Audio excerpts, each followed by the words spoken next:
believe in life after death. I've been there. This time on Unexplained Mysteries, Dead and Back Again. 13 million Americans have had some type of near-death experience. A soldier is shot and believes he's dead. I was in this dark corridor, and I suddenly came into a bright, white light. Witnesses report that near-death experiences contain similar features. There's a sense of being separated from the physical body. I do remember being up in the corner suddenly of this room. And many people are overwhelmed with a feeling of peace. They seem to go through this tunnel into an incredibly brilliant and warm and loving and accepting light. The light is all around you. It is you. A light which some interpret as a higher power. I was back with my Creator, with God. A teenage boy is in a paralyzing accident. He believes he was saved by spiritual beings. A woman is trapped in her car with her children. Somehow, she finds the strength to survive. I had this incredible feeling come through me. I call it liquefied love. Survivors of near-death experiences report a greater understanding of their lives. I had a panoramic review of my life, every experience I'd ever had. I was told that I had not completed my time on Earth. The incredible account of a Canadian man who believes his life is linked to a Holocaust victim. I then realized that I died from suffocation because of the bodies on top of me. World-famous psychic James Van Praagh helps a man plagued by the death of his mother. The biggest thing I would hope for is just a chance to say goodbye. Other than that, I loved her very much. Van Praagh reveals unexpected details when he talks to her. And she's telling me that she planned this whole thing. And she wants me to tell you that, okay? She planned this. And he gives them what he believes to be an important message from beyond. She loves you both, and she wants to thank you for helping her boy. And we'll wrap up all these amazing stories with our Unex report. This is Unexplained Mysteries. Dead and Back Again. Is death the final step in your life? Some people say no. They have met angelic beings and reviewed their lives all after they were legally dead, but they seemingly came back to tell about it. A GI was seriously wounded in battle. It happened when I was 19 years old, serving in Vietnam as a combat infantry soldier. Vandenbush was hit in the right eye and vocal cords. He thought his life had come to an end. And I laid down, and the next thing I know, the war was gone. There was no more shooting, no more noise. And I was in this dark corridor, and I suddenly came into a bright, white light. But he believes he wasn't destined to remain in the light. It was like, you have to go back because you have a higher purpose. So I turned, I was back in the dark corridor, and suddenly back, lying on the ground in the war zone. We're all going to die, it's inevitable. But that doesn't frighten me. I have no fear of death. I know that death is peaceful. Experts note similar qualities in their near-death research. A core near-death experience has several distinct features. There's a sense of being separated from the physical body, being able to look at it like a spectator would, from an elevated position above it. A real estate broker went into shock and his heart stopped. I do remember being up in the corner suddenly of this room where the doctors were. I've really worked at trying to describe it. And remember, it's not your body that's going, but it is you that's going. They seem to go through this tunnel, and they come out on the other side into an incredibly brilliant and warm and loving and accepting light. An artist was almost killed in a car accident. He too claims to have seen a light. The light is all around you. It is you. It's like totally encompassing with your being. If I ever get fearful in this conscious life, I can think back to that time and think, well, it was a beautiful experience. So what's there to be afraid of? Experts claim that one does not have to be near death to have this sensation. You could be in a deep spiritual crisis. You could have a spontaneous out-of-body experience. You could have this kind of experience as a result of meditative practice. You don't necessarily have to be physically close to death. But some experts counter that these experiences are difficult to categorize. One of the problems with some of the explanations is they always try to explain it in terms of their specialties. Zaleski has studied concepts of death throughout the ages. I think they do reflect cultural expectations, cultural aspirations that go very, very deep and go much deeper than some of the influences that we might be exposed to in a Sunday school classroom.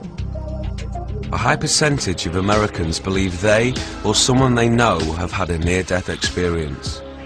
13 million Americans have had some type of near-death experience. I'm just one of them.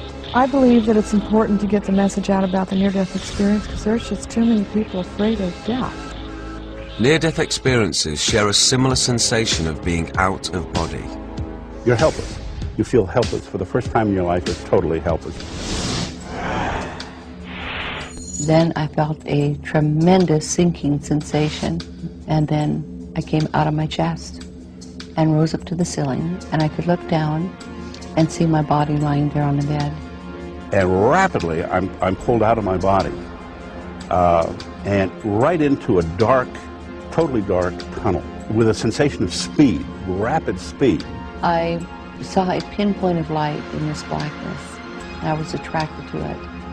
So I turned and I began to travel very rapidly towards that bright light.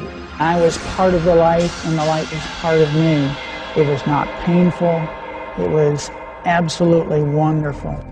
Witnesses say it's a profound learning experience. And I was able to ask thousands of questions, millions of questions, and have every one of my questions answered. Then to my right came a being of light. And this being was there to witness or be with me. I had a panoramic review of my life. I felt every emotion, everything I'd ever done, every word I'd ever said, and every experience I'd ever had with anyone that I'd ever come in contact with. When I re-entered my body, it was like I'd been in a car crash. I crashed back in. It was a jolt that I felt right down to the fiber of my spine. There is absolutely no way to fully describe the beauty that is there. They said a good analogy would be that heaven is like the print and earth would be much like the negative. Many doctors and scientists insist that near-death experiences are caused when the brain doesn't get oxygen. There's nothing magical about a near-death experience. The basic themes of the near-death experience are remarkably similar across cultures, the reason being that the 5 billion brains that make up this planet are remarkably similar in their structure. Dr. Persinger feels an NDE could be replicated artificially by subjecting the brain to low-level magnetic fields. If you stimulate the brain with a different kind of pattern, you make the person feel pleasurable, leaving their body. In fact, the most common experiences in the chamber are feeling detached, feeling floating, feeling as if there's a sense of a presence. For those who claim near-death experiences, scientific rationale comes up short. The fact that we now understand the part of the brain that mediates the experience does not demean the experience and does not make it less useful or less important. There are things that happen in a near-death experience that have yet to be explained by the brain. Even though you might get a doctor to explain to me my body, they cannot explain to me my spirit. Later, on Unexplained Mysteries, a paralyzed teen gives up hope, then has an enlightening experience. It was very dark and lonely, and that was just replaced by a brilliant light. A family car tumbles into an icy river. The father dies, but his wife is sure his spirit helped them survive. He knew that the only way that his family was going to make it was if he could be there and help us. A farmer is convinced that a Holocaust victim is reincarnated in his soul. Without a doubt, it was not me. It was another man. And some experts agree with him. We have many stories of people reincarnating from disasters. A well-known psychic helps a troubled young man by appearing to talk to his dead mother. And your mom is here, and she's giving you both a kiss. The emotional reunion brings up difficult memories. And it's like she stands on that road and she looks around, and I don't know what it means. Plus, we'll wrap it all up in the Unex Report, here on Unexplained Mysteries.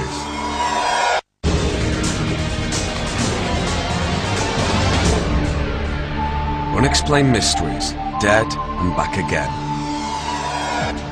A near-death experience often leads to a new appreciation of life.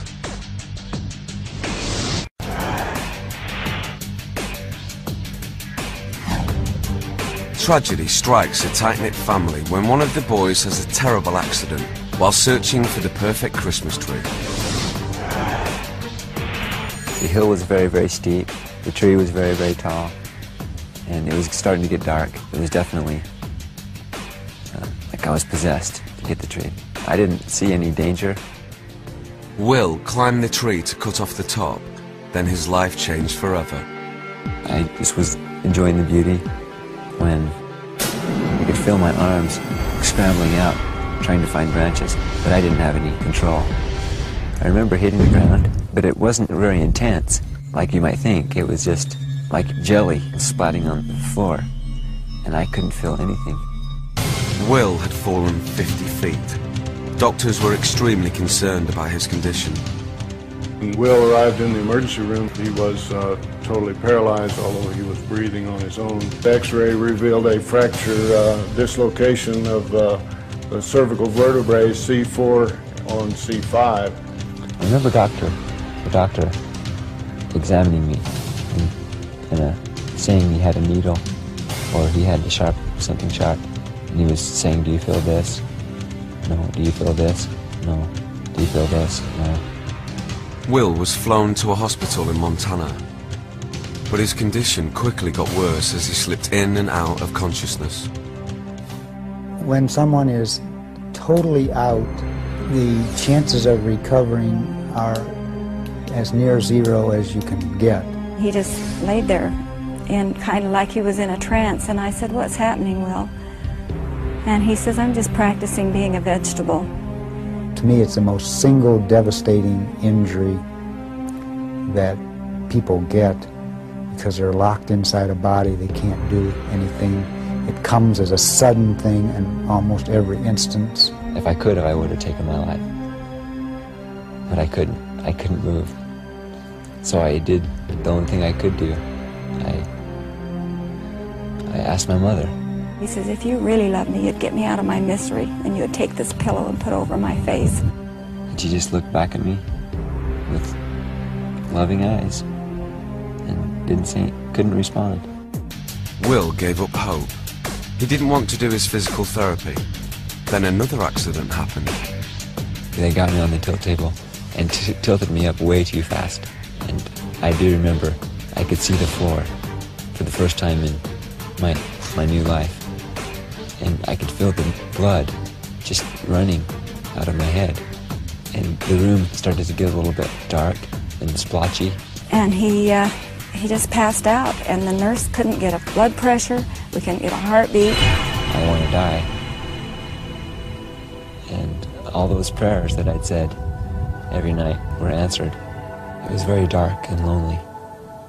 And that was just replaced by a brilliant light that just completely drowned the darkness, and my whole soul was just completely immersed in this light. Will got the overwhelming feeling the light was giving him a choice. To die and go where this light was taking me, or breathe and live. He started to turn blue. By this time, the other nurse had gotten oxygen to him. And as I laid there, consumed by this light, with the choice to make about quitting, I thought about meeting my God and looking at him and saying, "I quit." And I couldn't do that. Then his diaphragm started taking over again, and he was breathing shallowly again. I came back and I was a different man. I could just feel my face shining, and I just glowed. Like many people with near-death experiences, Will's outlook on life completely changed. I'm sure that there's something that occurs. I don't think we have any scientific explanation. Before the accident, William was very shy. After his experience, it was like the dam broke and his whole being came out, and we got to know William at that point. I was going to live my life And the doctors kept saying, you'll never walk again, Will. But amazingly, his condition improved, little by little. It was almost like every week we'd get a new phone call saying, he sat up, he's, walking now, he's standing up. What caused Will's unexpected recovery?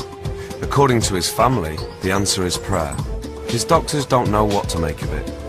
Conventional medical wisdom would have said that he would be totally paralyzed for life, and I certainly would call this a miracle. Will is now walking on his own, and is going to college. He's had a chance to have his life, to lose his life as he knows it, and to have it back again. And that's something that very few people get the chance to do in this life. Many people claim they've sensed the presence of a loved one, even after they've died.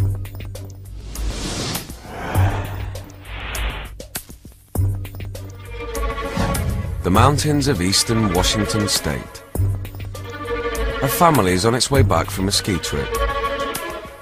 Within 5 minutes of leaving the ski area, we hit some black ice. We hit one railing and then skidded out of the shore, then hit another, and then after a few times we went over the railing. While we were airborne, it seemed like it took forever. I had enough time to be really, really afraid. Their car flew over a guardrail and down 80 feet into the freezing waters of the Skykomish River. I realized that the car was filling up with water very, very fast. She was trapped, her legs and feet jammed into the engine compartment. I finally was able to pull my feet out, and I laid down on the seat, and I put my feet up to the window and kicked. I kicked and kicked and kicked. I don't know how many times, but I know I had to kick a lot. The window wouldn't break due to the immense pressure of the water against it. Patty knew she had one last kick left. As I put my feet to the window, it seemed like I knew what to do, and I had this incredible feeling come through me that the best thing I can describe is, I call it liquefied love. Finally, she broke the window. I swam out of the car and came up gasping for air, holding onto the ski racks, and my 6-year-old son came bobbing to the surface, and I saw him floating down the river. So I grabbed him and somehow got the two of us up onto the roof of the car. Patty was certain that her husband John was by the river, safe but perhaps injured. I had this strong sense of him sitting up there on the rocks, and I knew he was okay, and I knew he was sitting there, and I was mad, thinking, John, why aren't you helping me get your kids out of this car? Patty and her son still needed help. The lights from the car made an eerie glow in the water, and I could see Patty on top of the car. A man appeared out of nowhere and jumped in the water and swam out to the car, and he said, is anybody left in the car? And I was screaming, yes, my baby, because I knew my husband was okay. Johnson dove under and tried to rescue Patty's younger son, Chris. At first, he couldn't find Chris in the icy blackness, but finally he emerged with the boy's lifeless body. He rolled over his head out of the water, and water came out of his mouth. I knew he wasn't breathing at that point for sure. I could see my little 4-year-old was dead. Johnson performed CPR on Chris. Dennis said, he's okay, he's breathing now. He helped Patty and the boys climb up the steep slope. As the shock wore off, Patty started to sense severe pain. She had broken her back in 3 places and both ankles. Then, she became aware that John was not sitting by the river. It turned out that my husband actually was still in the car. And I was so confused later on when I found that out, because I was so sure that he was up on those rocks watching the whole thing. Paramedics got John out of the car and raced to the hospital, but there would be no reviving him. The medical examiner declared the cause of death drowning. The state trooper that investigated this accident said, it is a miracle that the 3 of you are alive. You shouldn't be alive. Months later, Patty saw photos of the crash site. She believes she now knows what happened during the accident. I could see right above the steering wheel there was a round fracture in the windshield, and the insurance adjuster said somebody's head hit that windshield. And I said, oh my God, now I know exactly when he died. His spirit departed his body when I put my feet to the window to kick the window out. Patty's back was broken, her ankles were shattered, yet she managed to kick out the car window, then climb up a steep ravine. Where did she get the strength? Perhaps her husband died, and that some of the energy involved in his dying process aided Patty in kicking out the window. Patty thinks her husband's spirit stayed with the family for a while longer. At John's funeral, her son made a surprising remark. Chris pointed up to the flowers and he said, "Mom, look at those flowers. My daddy's in those flowers." And later, while Chris was playing his synthesizer, Patty heard a hauntingly beautiful melody. He said, "What song was that?" He said, "Oh, that's the music I heard in heaven." The water started filling up in the car, and I started flying through this tunnel. It was a rainbow-colored tunnel. At the end of it, there were 2 gates. Went through a gate on the right, and then I saw these flowers. Experts say Chris's account is similar to other children's. Children have extremely simple near-death experiences. They're usually fragments of a powerful experience that they're groping to understand. Dr. Morse believes the images that came to Patty and Chris support his concept of a parting vision. Chris is seeing his father's face in the flowers. It was clearly a spiritual event. Patty continued to sense that John was nearby. There were several occasions where I was very aware of my husband's presence after he died, and I was very upset by those. Patty is convinced her husband helped save his family, even after he died. He knew that the only way that his family was going to make it was if he could be there and help us. And I was badly injured. I couldn't have gotten those boys out of that car without the final gift. Next on Unexplained Mysteries, a farmer has vivid nightmares about a past life in the Holocaust. I couldn't connect who these people were. It was another man and his wife and 2 children. He subjects himself to regression hypnosis. I was nervous. What is this going to do if it reveals things to me? Experts claim to find proof in the details he recalls on the way to heaven. And then he says, "I'm not hungry anymore." And this, to me, again, is a very authentic detail. A man and his wife are amazed after meeting a famous psychic. He told us stuff that nobody else knew. I believe strongly that I just held a conversation with my mom. And we'll sum it all up for you in the Unex Report. Stay tuned for more Unexplained Mysteries.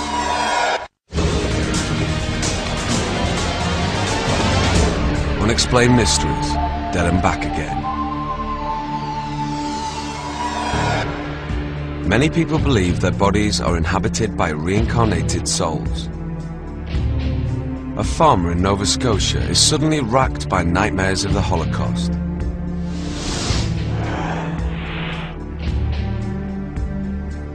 Without a doubt, it was not me. It was another man and his wife and 2 children, an older gentleman and a dog. I couldn't connect who these people were. We have many stories of people reincarnating from disasters. Many people are not aware that Hasidic Jews do believe in reincarnation. In his dreams, Whittier saw an old clock that would prove to be significant.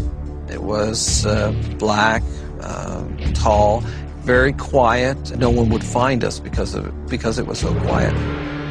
At the last part of the dream, I was told that this clock was now in Canada, and it could be found at a new antique shop that had opened on our Route 1, which is our main road. As he was on the phone telling me about this, I felt shivers go up my spine. Here was a man who had dreamed of a clock from Europe in another life and found that clock in an antique store by following directions in the dream.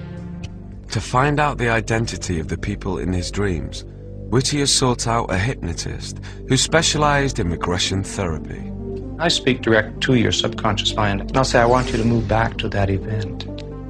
In an exclusive session taped by our cameras, McAdoo hypnotized Whittier. Your mind is relaxed and you are beginning to feel at peace. What is happening here today where you are? Worried and scared.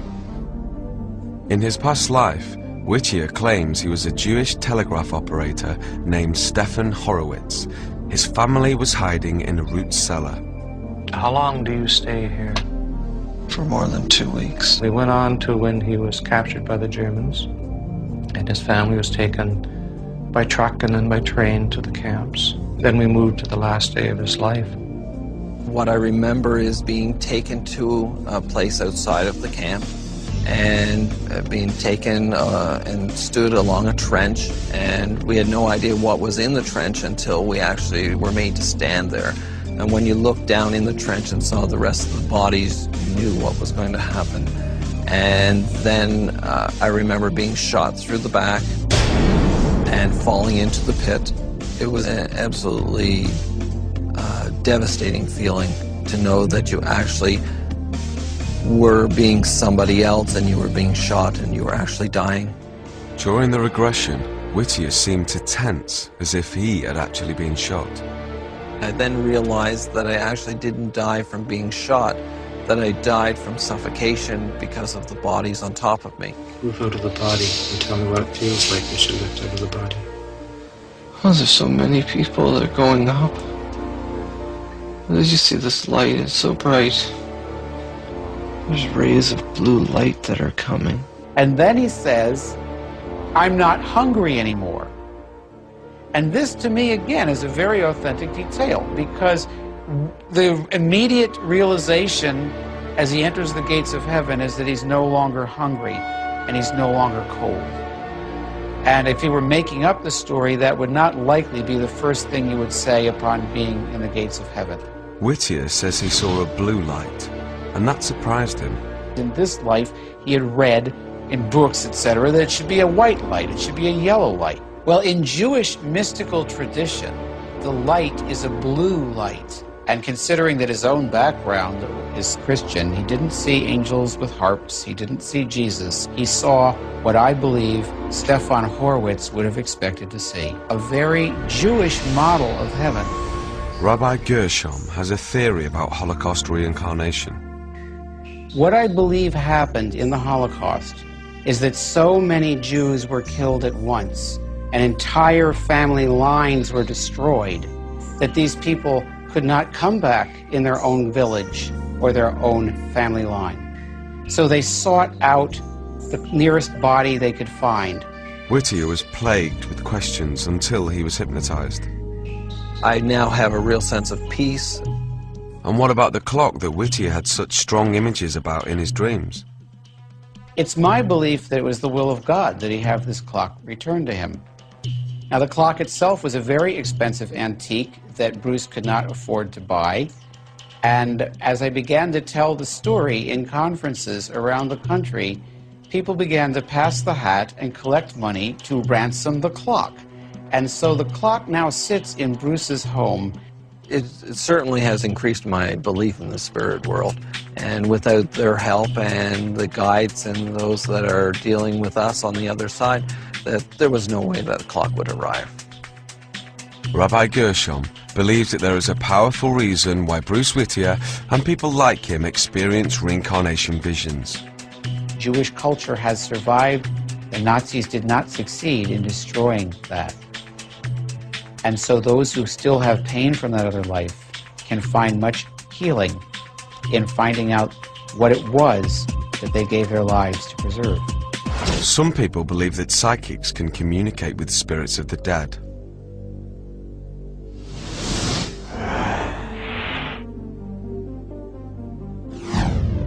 Kevin Boss was riding with his mother on a lonely highway. Suddenly, a plane came out of the sky attempting an emergency landing.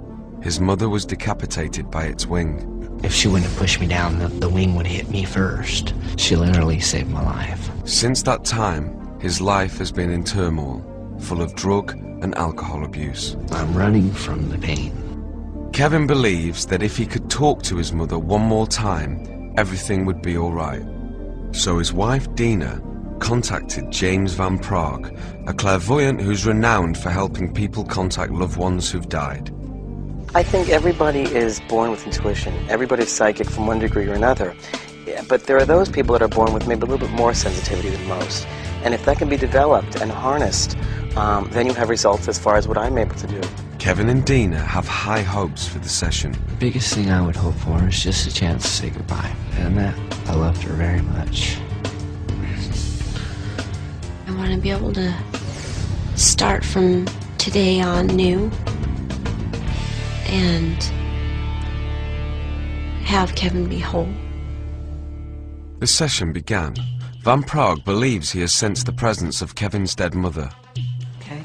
First impression I get is a lady standing right next to you, and I do feel it's a mother figure. I do feel this energy. And your mom is here, and she's giving you both a kiss. And she's telling me that she planned this whole thing, and she wants me to tell you that, okay? She planned this. And she's giving love to the babies, and I don't know what she's talking about, but she's talking about the babies, your babies, yes, right, your babies. And she's telling me, now you might find this very funny, but she's telling me you're going to have another baby. Has there been talk about you having another child? Yes. And one of the babies' names, is it named after her? Yes. Her middle name, because she said the baby's name is some the name there that she was mentioning, named after, and she wants to thank you for this, all right? And she protects the babies. She protects them. She does protect them. Okay. Yeah, go on. Van Praagh surprises the couple by telling them something very personal about their family. Yes, and I'm also picking up, I'm being shown by your mom a necklace. And I don't know if it's a heart on the necklace, but there's something with a necklace. And who has a necklace, please? His cousin does. Your cousin. And Kevin was supposed to get. And supposed to get the necklace of hers. Thank you. It's your mother's necklace, and she wants you to have it because she wants you to give it to her granddaughter. Granddaughter she's talking about, okay? And go on. She's showing me a field, and I don't know why she's showing me a field. I'm seeing a farm, or I'm seeing a country road, and I'm seeing this, and it's like she stands on that road and she looks around, and I don't know what it means. Do you know what she's talking about? That's where the accident was. That's where the accident was, okay. It looks like it's very rural. Is it rural area? Because it looks very rural to me. Okay? Yes, and it's hard for you to go down that road. You understand? So it's very hard to go down that road. Okay? Then Van Praagh gave Kevin the information he needed to hear. And she wants me to tell you that don't you care what others think. Don't you care what the others think. They blame you, you know? They blamed him. They blamed him for her death. They blamed you. And it's not your fault. You understand that? It's not your fault. So please be aware of that. She said that. It's not your fault. I love you both. She loves you both. And she wants to thank you for helping her boy. You've helped him a great deal, Dina. You've helped him in his life. You understand? You've helped him in his life. Van Praagh relayed a message, supposedly from Kevin's mother, to help him move on. It's almost as if she wants you to get yourself going, or, you know, get yourself going. And she's loving. She loves you, and she said it in a very loving way. But she says it's time to grow up. You understand? It's time to grow up. And you know, you had a hard life. You've had a hard life. But she says you can do it. You can do it. And you said you can do it. Yes, happy with you. She's proud of you, your mom. Your mom's very proud and happy with you, and she loves you very, very much. You make your mom proud. She says you make your mom proud. You make your mom proud. And she's so funny. She's toasting you. She's toasting you. And I don't know if that makes sense to you, but I see her toasting you. Does that make sense with her character? Because that's what I'm seeing. Yes, very much so. Bit of a partier. She is a very honorable person. Oh, she is. Then she wants me to give this to you. Wants me to give you this, that she's around you, and she's trying to make up for not being there for you when she was alive. And she's with you, with the kids. Yes, very much. Any other question you'd like to ask? I'd just like to tell her I love her, and I thank her. You know, I really thank her. Yes. Good, thank you very much. She wants to thank you. I love you. She loves you both.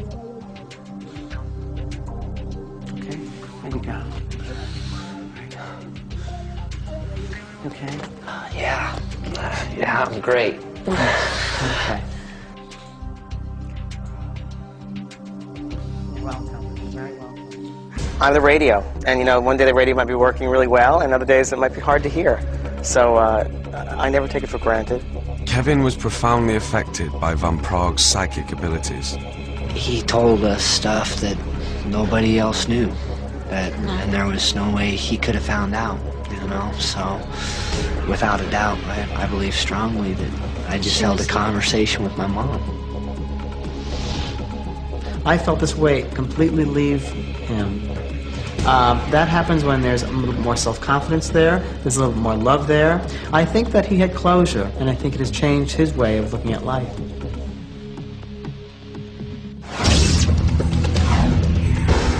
Coming up on Unexplained Mysteries, the UNEX report. What happens when the dead come back again? Is there life after death? Can a soul walk the earth after the body is gone? Do these spirits communicate with the living?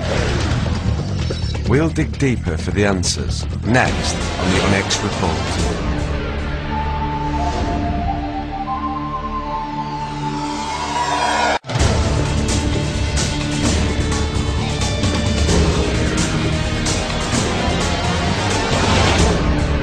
And now, the UNEX report. Millions of people claim they have had illuminating near-death experiences. I was part of the light, and the light was part of me. It was absolutely wonderful. I had a panoramic review of my life, everything I'd ever done. And I was able to ask thousands of questions and have every one of my questions answered. A wounded soldier was certain he was going to die on a battlefield in Vietnam. And the next thing I know, the war was gone, and I suddenly came into a bright, white light. An artist lived through a car crash but no longer fears death. If that was as close as I ever get to death, it was really, really pleasurable. If we're not afraid to die, we're not afraid to live. A paralyzed boy regains his will to live after he stops breathing. I came back and I could just feel my face shining. Did a dead man's spirit rescue his wife from a car trapped underwater? I had this strong sense of him sitting up there on the rocks. And her drowning son had a near-death vision of his own. I started flying through this tunnel, and then I saw these flowers. A man dreams that the reincarnated soul of a Nazi victim resides in his body. What I remember is being taken to a place outside of the camp and stood along a trench. To one scholar, this account confirms an important tenet of his religion. Many people are not aware that Hasidic Jews do believe in reincarnation. A famous psychic seemingly helps a young man get in touch with his dead mother. First impression I get is a lady standing right next to you, and I do feel it's a mother figure. He reveals possible events from the future. And she's telling me, now you might find this very funny, but she's telling me you're going to have another baby. And helps him to deal with his past. They blamed him for death. They blamed you, and it's not your fault. Understand that? It's not your fault. Many doctors and scientists agree that near-death experiences are profound. I don't think we have any scientific explanation. But are they spiritual events? Researchers disagree. There's nothing magical about a near-death experience. I think they do reflect cultural expectations, cultural aspirations. The near-death experience, for many, it has changed their lives. Is it a glimpse into the beyond or a biochemical response? Whichever it is, there seems to be no doubt about its powerful effect. But the final answers to these questions must remain an unexplained mystery. Death is the last great mystery. It's not a free ride, but we're all going to take the trips.